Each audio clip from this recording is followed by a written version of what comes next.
everybody, and welcome back to another episode of Noob or Not. We're covering the ongoing Overwatch Halloween experience, and if you're like me, you've probably played this enough times that you're thinking to yourself, hey, I want to photobomb those guys, so this is the video that's going to explain to you how to do that. First thing you want to kind of do is make sure that you've got your avatars set up so that they have very animated emotes. For example, you might want to get Anna's emote where she's dipping the tea bag, or maybe you've gotten the Halloween one where she's doing the candy pumpkin. That's a great one to use because it's got a lot of action in the background and you can definitively see that you're doing something special for the foes. Whereas like McCree, you might want to get the hat tilt, or 76 has some limited things. He's got a fist pump I should say, and he's got like the gun on his arm.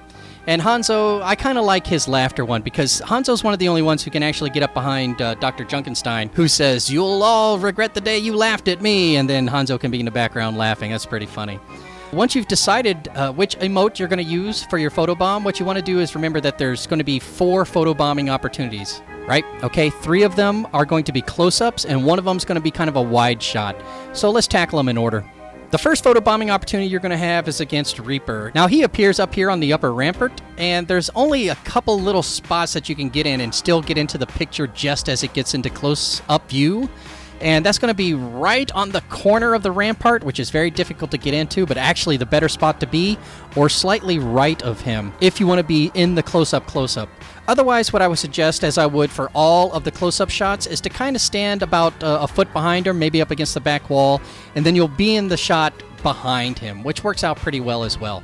And don't forget that what's happening is every player has their own personal camera that's going to zoom in on each of these photobomb opportunities. So where you're standing relative to the other players will help you provide some mini photobomb as they zoom in on the close-up of Reaper, for example. So it's entirely up to you whether or not you want to try to stand close to him or stand behind him, and it'll work out well. You'll find if you stand exactly where Reaper appears, the game, as they start to do the voiceover announcement that he's coming, will kind of push you out of the way.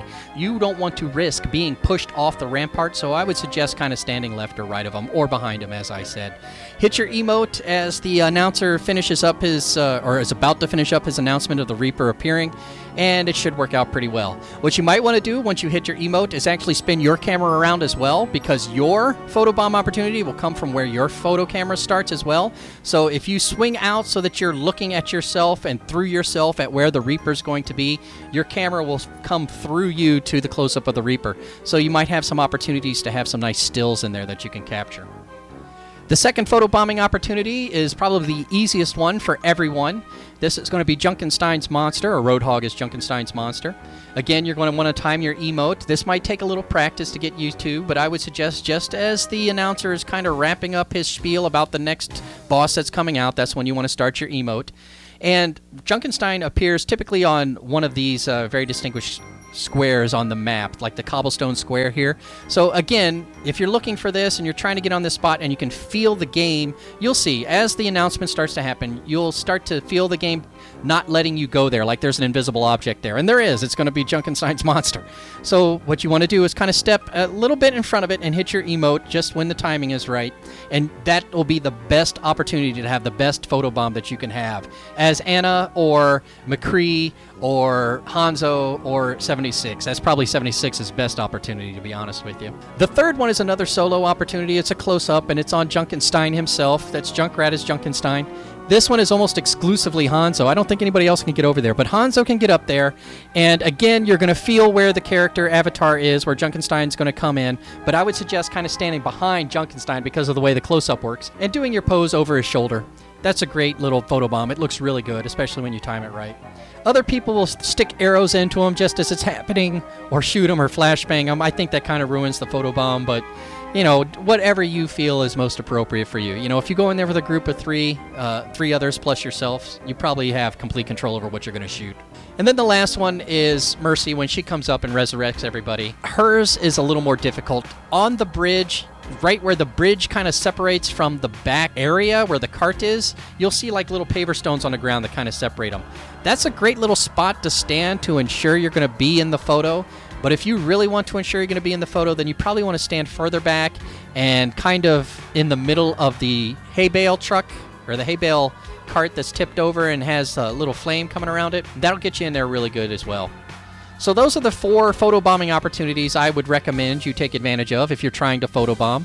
Reminder, what you want to do is make sure you have a good emote that's going to show up well in the picture. You're going to want to look for the spot where they're going to spawn at and try to feel it out. If you can feel it out and you know where they're going to spawn, it makes it so much easier. Otherwise, you're just kind of guessing. Hit your emote, spin your camera around so that you have a little camera angle so that your photobomb for yourself looks good. All right. And then fourthly, enjoy yourself. Have fun doing it. Make sure you go ahead and do the fight the way you're supposed to.